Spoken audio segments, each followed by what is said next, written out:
Bismillahirrahmanirrahim. Pada malam hari ini kita akan ngaus kitab Adabul Islam fi Nizamil Isra. Adabul Islam fi Nizamil Usrah karyanya Syekh Muhammad bin Alawi Al-Maliki Al-Hasani. Lanjutan dari bab birrul walidain wa tahdzir minal uquq. Jadi ini lanjutan dari agar kita berbuat baik, melaksanakan birrul walidain kepada kedua orang tua, dan awas menyakiti keduanya, menyakiti bapak dan ibu kita, itu awas, jangan sampai itu terjadi. Al-haditsu, ada satu hadis,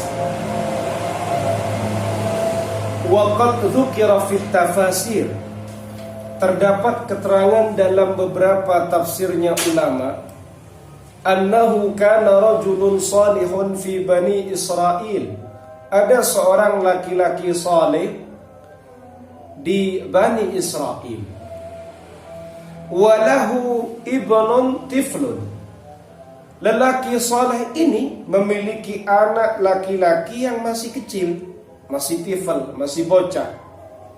Walahu ijlatun fa'ata biha ghaidatan, kemudian lelaki soleh ini memiliki ijlah. Ijlah itu anak sapi, seekor anak sapi. Kemudian ia bawa pada satu gundukan. Gundukan ini semacam gumuk yang di situ banyak tumbuh-tumbuhannya. Wa qala, dan lelaki itu berkata, Allahumma, wahai Allah, inni istauda'tuka hadhil ijalata, ya Allah, saya titipkan kepadamu ya Allah anak sapi ini, libni mata yakbur, untuk putraku ketika ia sudah besar nanti. Wa mata dzalika rajul wa sarat al-ijlatu fil ghaidati awana. Ternyata tak lama kemudian lelaki yang soleh tadi, yang punya anak laki-laki dan punya seekor anaknya sapi tadi, meninggal. Akhirnya apa yang terjadi? Akhirnya anak sapi tadi berada pada gundukan yang penuh banyak tumbuh-tumbuhan tadi, menjadi seekor tawanan. Wa kanat tahrubu minan nas, ia lari dari manusia. Anak sapi tadi itu menjauhi manusia. Falamma kabara dzalika tiflu, ketika putranya, anak laki-laki yang masih bocah tadi, sudah dewasa, wa kana barram bi ummihi, dan anak ini punya kabar baik bagi kita. Dalam kisah ini, ia adalah sosok anak yang berbuat baik kepada ibunya. Apa sisi kebaikannya lagi? Wa kana yaqsimu lailahu thalathata ajza'in, ia membagi malamnya tadi menjadi 3 bagian. Yusalli sulusan, sepertiga malamnya ia salat. Wa yanamu sulusan, dan tidur di sepertiga malamnya. Wa yajlisu 'inda ra'sihi wa yajlisu 'inda ra'si ummihi sulusan, dan di sepertiga yang lain ia duduk di pangkuan ibunya. Yes. Jadi ada lelaki soleh, kemudian punya anak laki-laki, juga punya seekor anak sapi. Pada satu ketika sang bapak yang soleh tadi membawa seekor anak sapinya pada satu gumuk yang di situ banyak tumbuh-tumbuhannya, berdoa kepada Allah, ya Allah, saya titipkan anak sapi ini ya Allah, untuk anak saya, untuk putra saya nanti ketika dewasa. Kemudian tak lama kemudian bapak yang soleh meninggal. Setelah meninggal, ya sapi itu tetap berada di gundukan atau di gumuk yang penuh tumbuh-tumbuhan sebagai tawanan. Bahkan ia menjauh dari manusia. Lalu kemudian ketika sang anak, putranya itu beranjak dewasa, besar, sang anak ini menjadi sosok luar biasa. Apa itu? Sosok yang berbakti kepada ibunya. Selain itu, sang anak ini membagi malamnya menjadi 3 bagian. Sepertiga malamnya untuk sholatnya kepada Allah, sepertiga malamnya untuk tidurnya, sepertiga malamnya untuk tidur di pangkuan ibunya. Fa'idha asbaha, jika masuk di waktu pagi, intolaqah, ia berangkat, fayahtatibu, ia mencari kayu, wa ya'ti bihi suqa fayabi'uhu, lalu membawa kayu itu ke pasar, kemudian yabi'uhu, ia menjualnya bima sya Allah, dengan apa? Dengan sesuatu yang dikehendaki oleh Allah. Setelah ia melakukan itu, fayatasaddaqu thulutsahu, sepertiganya ia sedekahkan. Wa ya'kulu thulutsahu, sepertiganya ia makan. Wa yu'ti ummahu thulutsahu, dan memberikan kepada ibunya sepertiganya. Lo lihat nih, ini efek bagaimana anak yang soleh lahir dari ibu yang baik dan bapaknya soleh. Makanya kalau kita ini misalnya bapak kita biasa-biasa, ibu kita biasa-biasa misalnya, kita harus membuktikan menjadi bapak yang soleh. Jangan kemudian, alah bapak saya juga seperti itu. Jangan titik di kita, kita ini akan punya anak. Kalau kita jadi lelaki yang soleh, insya Allah harapannya anaknya seperti ini. Seperti itu. Wes. Faqalat lahu ummuhu yauman. Pada satu hari ibunya berkata kepada sang anak, ya bunayya, wahai putraku, inna abaka warasaka ijlatan. Sesungguhnya bapakmu itu mewarisimu anak sapi. Istauda'ahallahu fi ghaidatin, yang mana ia titipkan. Istauda'ahallahu fi ghaidatin, yang oleh bapakmu dititipkan kepada Allah di satu gumuk, satu gundukan yang penuh tanaman. Kada seperti ini. Anakku, kamu tahu bapakmu itu mewarisi seekor anak sapi, dititipkan kepada Allah pada satu tempat seperti ini, satu gumuk yang di situ banyak tumbuhannya di tempat ini. Yes. Fantalik, berangkatlah wahai anakku. Wad'u ilaha Ibrahim wa Ismail wa Ishaqa ayyaruddaha alaika. Berdoalah kamu pada Tuhannya Nabi Ibrahim, pada Tuhannya Nabi Ismail, pada Tuhannya Nabi Ishak, agar mengembalikan anak sapi itu kepadamu.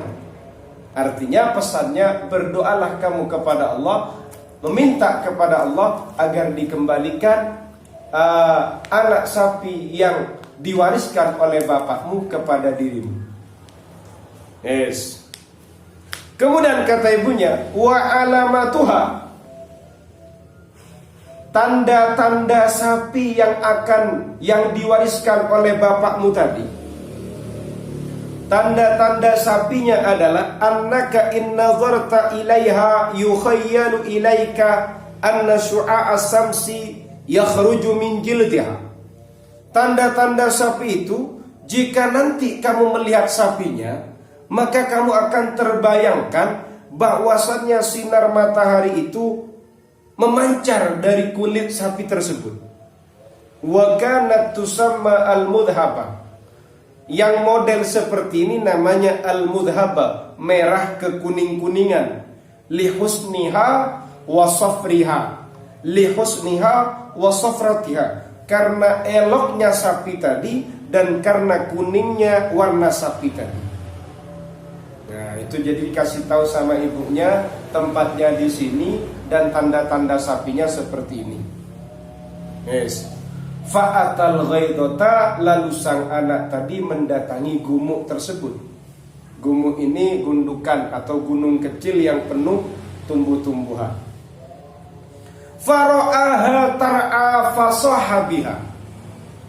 Ternyata setelah nyampe pada tempat itu, anak tadi yang sudah dewasa nyampe ke tempat gumuk tersebut, ia melihat sapi yang seperti deskripsi ibunya seperti petanda yang disampaikan oleh ibunya dalam keadaan mencari makan. Fasohabiha, lalu sang anak yang sudah beranjak dewasa tadi, yang sudah dewasa tadi, memanggilnya atau berteriak dengan sapi tersebut.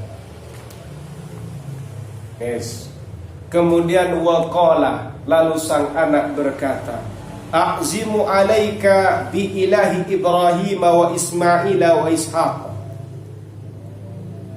Saya berazam kepada dirimu wahai Allah, Tuhannya Nabi Ibrahim dan Ismail dan Ishaq. Artinya dia meminta kepada Allah. Fa aqbalatil baqaratu hatta waqafat baina yadayhi. Ternyata luar biasa. Setelah diminta kepada Allah, sapi itu datang menghadap sang anak yang sudah besar tadi. Kemudian dia berdiri tepat di hadapannya. Lalu bagaimana? Faqabata ala qarniha, lalu dipegang oleh sang anak tadi. Yang dipegang adalah tanduknya. Yaquduha, lalu dia membimbingnya, lalu memandunya.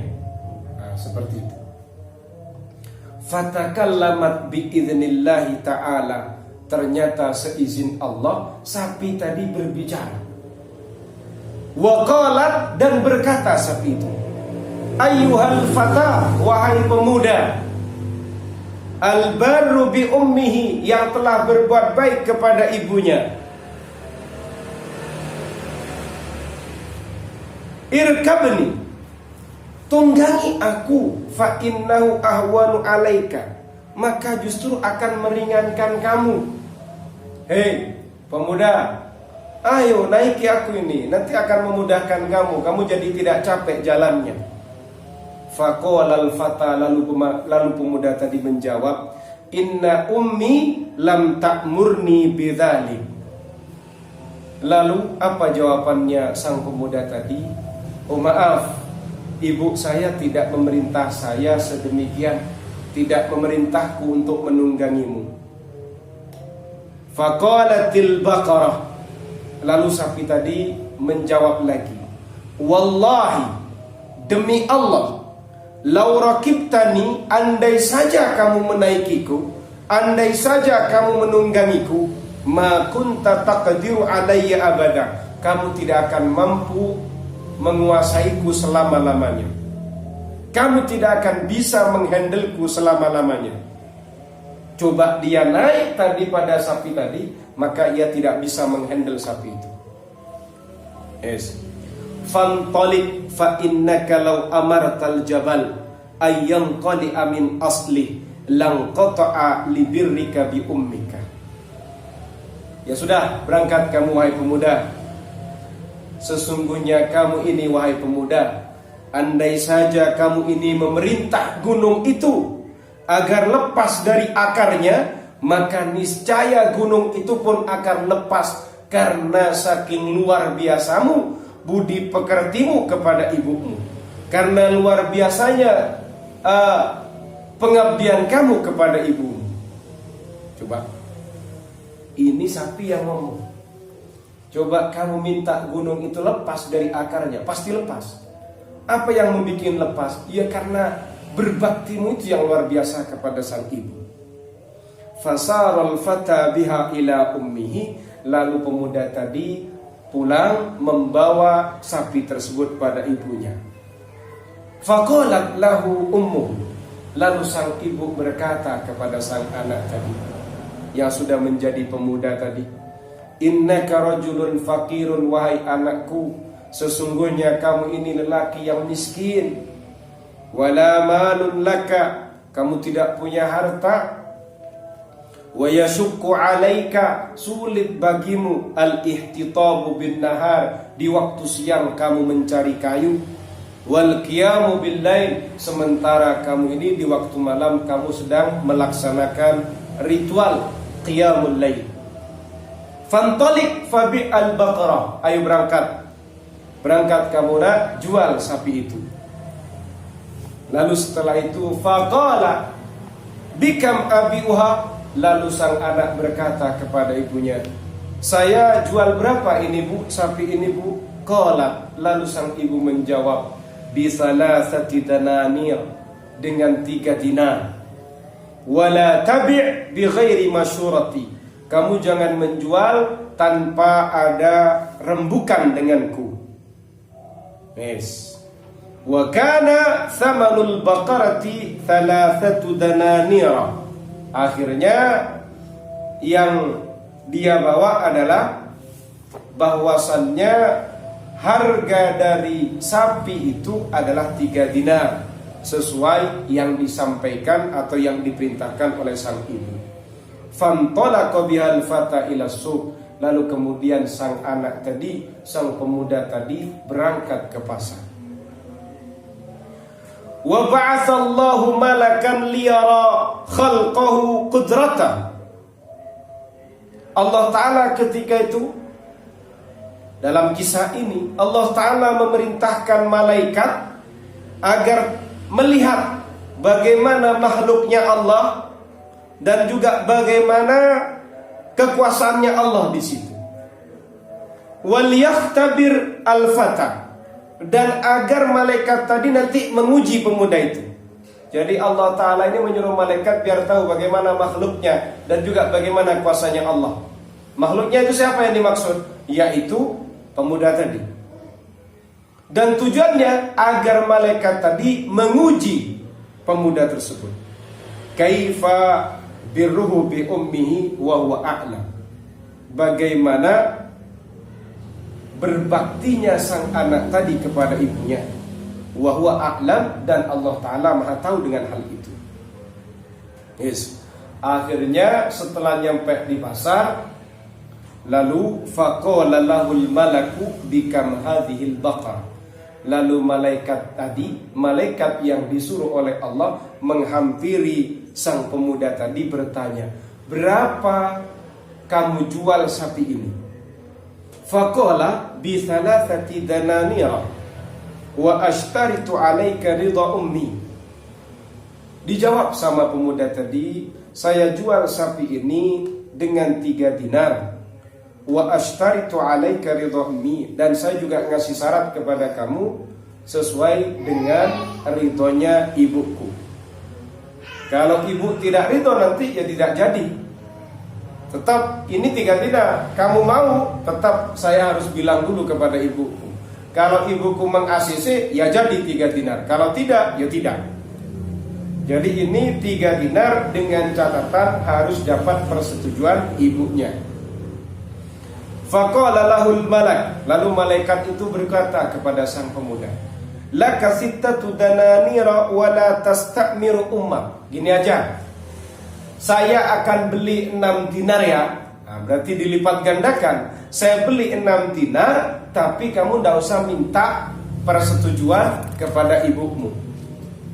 Faqala lahul fata, lalu pemuda tadi berkata, "Lau a'taitani waznaha dhahaban," andai saja kamu berikan emas seberat sapi ini, lam akhudhu, aku tidak akan mengambilnya, illa biridha ummi, kecuali dengan ridho ibuku. Coba. Ya, jadi anak kayak gini ini perlu berangkat dari kita. Wa raja'al fata ila ummihi fa akhbaraha bisaman. Lalu kemudian sang pemuda tadi kembali kepada ibunya dan menginformasikan dengan harga. Harga berapa? Ada orang tadi bertanya, "Harganya berapa?" Saya jawab 3 dinar. "Bagaimana ibu?" Nah, seperti itu. Faqalat lahu, lalu sang ibu berkata kepada sang anak tadi, kepada pemuda tadi, "Irji fabi'ha bisittati dananira."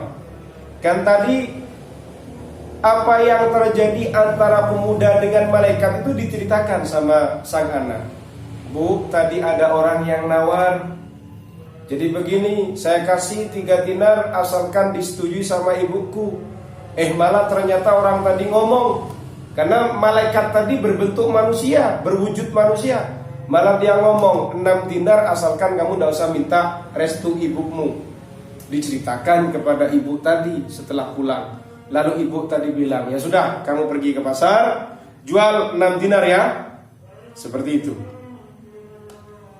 Wala tabi'ha illa biridaya. Tapi tetap jangan kamu menjualnya kecuali aku sudah merestuimu.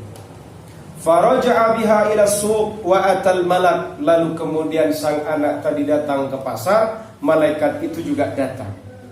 Faqala lahu. Lalu malaikat itu berkata kepada pemuda tadi, Ista'marta ummak, apakah kamu meminta persetujuan pada ibumu? Faqala al-fata. Lalu pemuda tadi menjawab, Na'am, iya. Inna amartani alla anqusaha an sittatin ala ridaha. Sesungguhnya ibuku itu memerintahku agar aku tidak mengurangi dari 6 dinar sesuai berdasarkan ridho sang ibu atau ridho ibuku. Faqala al-malak. Lalu malaikat itu berkata lagi, Inni a'taituka 12 dinaran wa la tasta'miruha. Ini saja, saya akan memberi kamu 12 dinar, tapi kamu tidak usah meminta persetujuan ibumu. Fa'abal fata. Lalu pemuda tadi juga tidak mau. Wa raja'a ila ummihi fa akhbaraha bidzalik. Lalu kemudian sang pemuda tadi kembali kepada ibunya, juga menceritakan kisah yang terjadi sebelumnya. Faqalat lahu ummuhu. Lalu sang ibu berkata kepada pemuda tadi, Innal ladzi ya'tika malakun fi surati adamiyyin. Wahai anakku, sesungguhnya orang yang datang kepadamu itu adalah malaikat. Malaikat dalam wujud anak cucu Adam. Yujarribuka, yang ia sedang mengujimu. Nah, sang anak ini sang putra tadi tidak tahu kalau yang tanya, yang nawar bolak-balik itu adalah malaikat, tapi ibunya tahu. Fa idza ataka faqul lahu. Nanti kalau datang lagi, wahai anakku, katakan ya kepada malaikat tadi, atamuruna an-nabi ahadil baqarah amla. Nanti kalau kamu ketemu malaikat tadi, kamu bilang, kamu ini apakah memerintah kami agar kami menjual sapi ini atau tidak sih sebenarnya? Nah, seperti itu. Samban ini memerintah saya agar menjual apa tidak? Kok samban nawar malah bolak-balik ngeles, kan begitu? 3 dinar, ya toh? Tapi dengan persetujuan ibuku, sudah 6 dinar saja, tapi nggak usah minta persetujuan. Kan nggak jelas. Ya sudah 6 dinar dengan izin ibuku, ya sudah 12 dinar ya. Tapi tidak usah minta persetujuan pada ibumu. Kan gak jelas ini. Samban ini pengen aku ngedol apa ora sih saja nih? Kok gak jelas samban ini? Kan begitu. Fafa'ala, ternyata dilakukan sama sang anak tadi. Faqala lahul malak. Lalu malaikat itu berkata kepada sang pemuda tadi, Idhab ila ummika. Wahai pemuda, kamu sekarang berangkat ya, temui ibumu. Faqullaha amsiki hadhil baqar. Katakan kepada ibumu, tahan ya sapi ini. Berarti tidak usah dijual. Fa inna Musa bin Imran. Karena Musa bin Imran itu yastariha minka, nanti akan membeli sapi ini darimu. Liqatilin yuqtalu fi bani Israel. Untuk seseorang yang dibunuh, seseorang yang terbunuh, ya tahu, yang dibunuh di kalangan Bani Israel.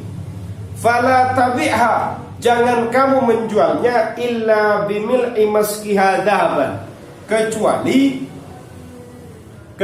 dengan apa itu? Bimil'i maskiha. Mil'i ini penuh, maskun ini kulit. Nah, kecuali kulitnya ini penuh dengan emas. Berarti kecuali dengan seharga emas yang bisa ditutupi oleh kulitnya sapi. Berarti agar menjual sapi ini dengan emas yang sebesar sapi itu. Kalau misalnya sapi itu bobotnya 1 ton, ya minta emas 1 ton. Nah, begitu. Wal masku, jadi illa bimil imaskiha. Maskun itu maknanya al-jild. Sudah. Fa amsakatha. Lalu akhirnya ditahan karena memang katanya malaikat suruh jangan dijual. Wa qaddarallahu ala bani Israila dzibhal baqarah bi'ainiha. Ternyata Allah Ta'ala betul memang mentakdirkan pada Bani Israel untuk menyembelih sapi itu. Yes. Fama zalu yastawsifuna al-baqarah. Yes. Mereka terus mensifati, mendeskripsikan sapi hatta wusifat laun tilkal baqarah bi'ainiha. Sehingga kemudian dikabarkan kepada mereka di sana ada sapi yang seperti apa yang mereka sifati. Jadi ini ceritanya ini Bani Israel itu mencari sapi yang kulitnya bisa bersinar merah ke kuning-kuningan. Lalu akhirnya nyampe informasi ada sapi itu. Seperti itu. Jadi ketika Bani Israel itu bertanya-tanya, apakah kamu tahu sapi yang begini-begini? Semua Bani Israel itu bertanya-tanya terkait sifat-sifat sapi yang akan disembelih tadi, ya kan? Hatta wasafat lahum tilkal baqara bi'ainiha mukafa'atan lidzalikal fata ala birrihi bi ummihi. Akhirnya sapinya sang anak tadi yang sesuai dengan deskripsi atau sifat-sifat yang dicari oleh Bani Israel.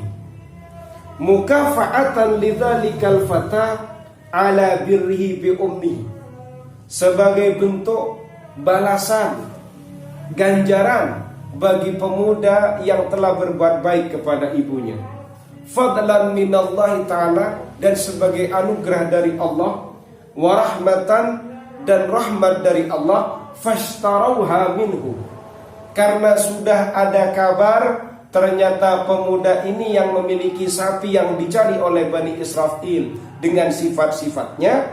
Lalu sebagai bentuk pembalasannya Allah, sebagai bentuk rahmat dan anugerahnya Allah kepada pemuda tadi yang telah berbuat baik kepada ibunya, akhirnya mereka Bani Israel itu membeli sapi tersebut bimil imaskiha zahaban, yang mana harga dari sapi tersebut adalah harganya seharga emas yang bisa memenuhi kulitnya sapi. Berarti ya seberat tubuh sapi.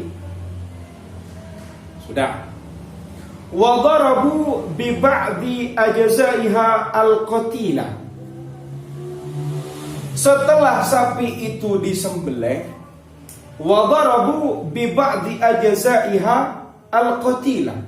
Akhirnya daging-daging sapi tadi, sebagian daging sapi itu dipasangkan pada orang yang terbunuh. Jadi ini kan disembelih sapinya. Sebagian dari bagiannya sapi tadi, mungkin daging yang ini, daging yang paha, kaki, perut atau punggung, ini akhirnya dipasangkan pada orang yang terbunuh tadi. Yes.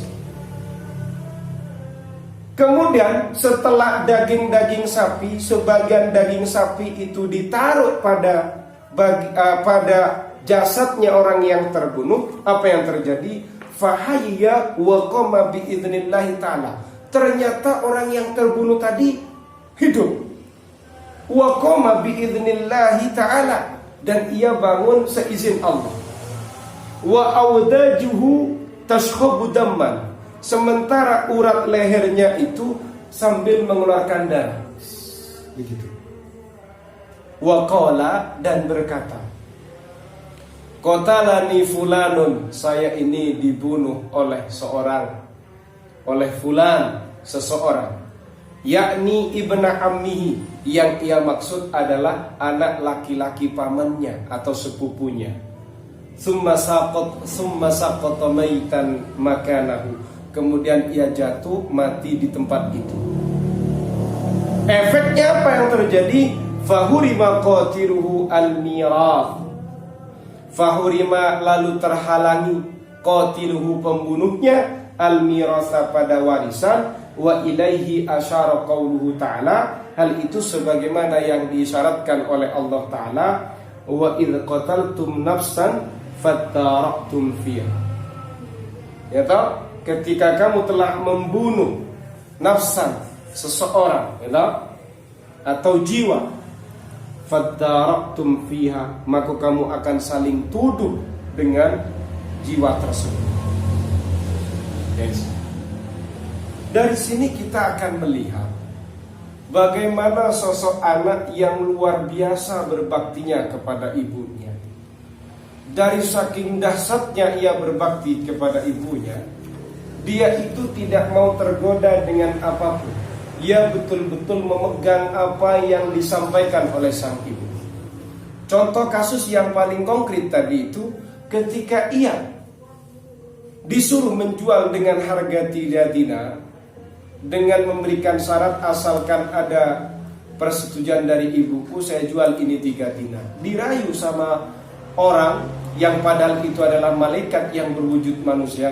Sudah, saya jual, saya kasih kamu 6 dinar asalkan tidak usah ngomong sama ibumu. Ternyata anak ini tidak mau. Bagaimana Rahmat? Bisa enggak? Ini 3 juta ya, asalkan ada persetujuanku loh Rahmat, katanya sang ibu. Ternyata datang malaikat yang berwujud Sofi. Sudah Mat, 6 juta loh Mat, ini untuk kamu, tapi tidak usah ngomong sudah sama ibumu. Ini kan mungkin Rahmat berpikir kayaknya 6 juta lebih banyak ini, dan ibu saya lebih bahagia. Dia tidak mikir itu.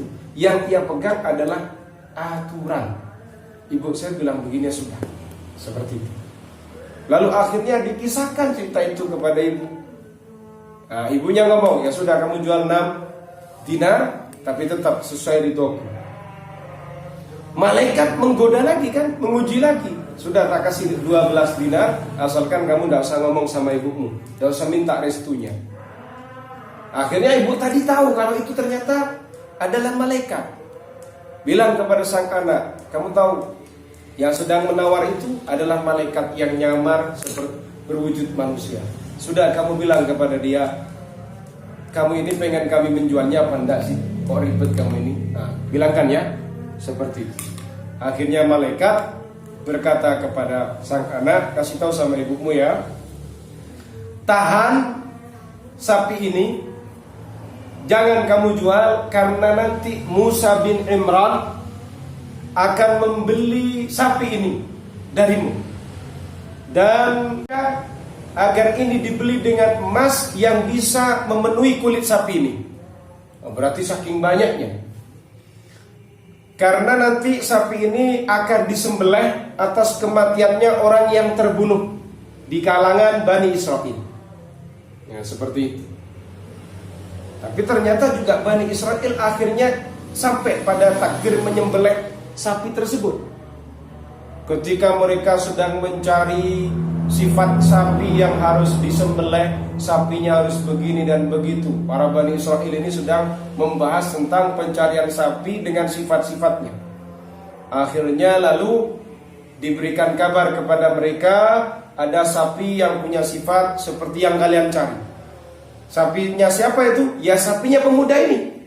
Akhirnya dengan rahmat Allah, dengan anugerah Allah, dan sebagai balasan kepada pemuda tadi, ya toh, mereka Bani Israel ini membeli sapinya pemuda tersebut, yang nanti sapi ini akan disembelih untuk, katakanlah untuk tebusannya, atau mungkin untuk ritualnya seseorang yang terbunuh.